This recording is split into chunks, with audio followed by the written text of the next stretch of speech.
Good morning friends. Just laid eggs గురించి మీకు ఒక ఫ్యాక్ట్ చూపెడతా.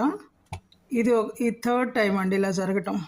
సో మాకు జస్ట్ లైడ్ ఎగ్స్ వాడుతున్నాను రోజు మార్నింగ్ 1 or 2 తినడానికి. బట్ ప్రతి ఒక్క ప్యాకెట్లో కూడా, ప్రతి ఒక్క 6లో కూడా ఒకటైతే స్పాయిల్డ్ వస్తుంది చూడండి, రాటన్ వస్తుంది.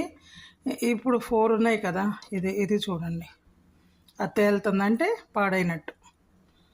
సో నేను ఎప్పుడు ఇట్లా టెస్ట్ చేసి ఫస్ట్ ఎగ్స్ కడుగుతాను, నెక్స్ట్ ఇలా టెస్ట్ చేస్తా, ఆ తర్వాత మాత్రమే బాయిల్ చేయటానికి కానీ, ఆమ్లెట్కి కానీ, కర్రీకి కానీ తీసుకుంటాను అనమాట.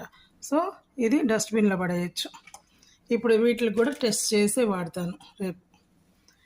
ప్రతిసారి ఇలా జరుగుతుంది. This is third time. మరి ఎందుకు వాళ్ళు కేర్ తీసుకోవట్లేదో తెలియదు. ఒక ఎగ్ అయితే స్పాయిల్ అయ్యి ఉంటుంది. Bye friends.